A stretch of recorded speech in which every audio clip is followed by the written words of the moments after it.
Hello and good morning. Welcome to Shine Your Light. Today we are celebrating a woman whose work transforms the lives of people in our communities and beyond. Joining me is Lisa Malone, professional organizer, corporate queen turned organizing guru, who works with her clients to create boutique-style closets, bringing not organization, but dare I say clarity to their lives. Thank you so much, Lisa, for being here today. It is my pleasure to be here. I'm so happy to have this conversation with you. So excited to talk about all the things we love, right? Yes, absolutely. So share with all of us, how do you create boutique-style closets, but more specifically, bring together beauty and function? Well, when I sit with my clients, I like to get to know them personally as we talk through their routine and their closet. Usually there's something that jumps out at me that makes me want to focus when I'm coordinating the closet. So basically, the organizational process is to purge the closet, figure out what you want to keep, how you want to look, develop your personal style kind of through that conversation, and then organize the closet around it. So for example, if someone has a lot of hats and they are talking about their routines and their passions, those kind of conversations come up. So I know that's something that I want to focus. I want to create this beautiful hat wall. I want to create a beautiful shoe wall. I want to take things out of it, like certain colors, and make them pop. So it's absolutely functional in how people get dressed, which makes it so much easier for them in the morning to get ready and for them to feel confident that they're pulling the right outfits, but also that they're having fun in it, that it's not just, oh gosh, I have to get dressed. It's just, oh, what can I make today? What can I create? Yeah. How can I make fun out of the experience and the confidence building experience the closet brings? So the function piece comes from their lifestyle, their needs, and what they like, right? What they're pulling from. You always tell me that people wear 20% of their clothes 80% of the time, so I imagine purging is a big part of that process. Can you share, after you've worked your magic in someone's closet, what shift do you see in them? What results?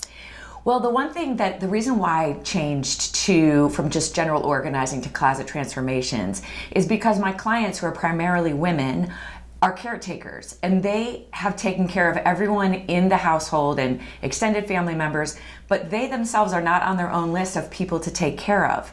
So what we try to do is shift and say, let's focus on you. You know, what is stressing you out? And what a lot of them talk about, I wake up in the morning and all I see is this mess. I see this mess in my bedroom and in my closet.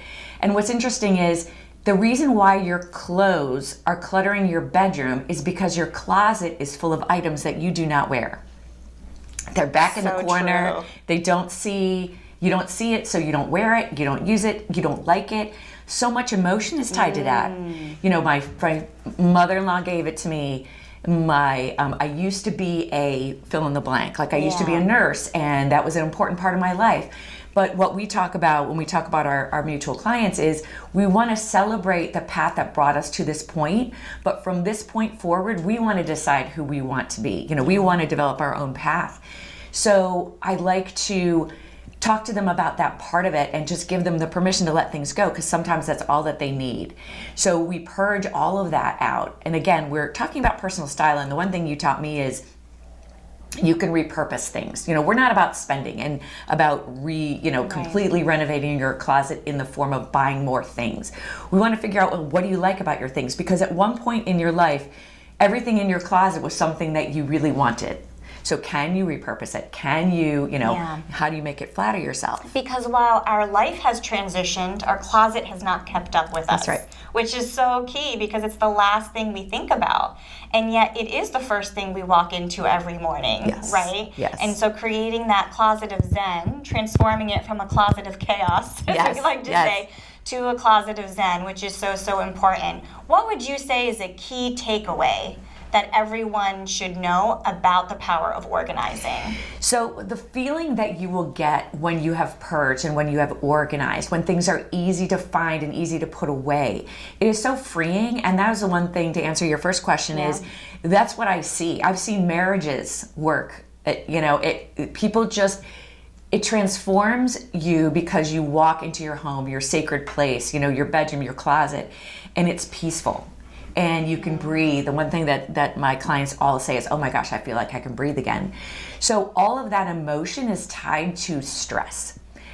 And the stress is what clutter is. So we have that increased clarity, we have that increased confidence, and there's so much more we could talk about. So share with everyone how we can connect with you to learn more. So you can reach me at lisa-malone.com. And I love to give free advice. I love to give purging guides. I mean, one thing I tell everyone is get rid of the stuff. So here's how you do it. I've got questions that you can add in there, like is it emotional? Is it, does it fit?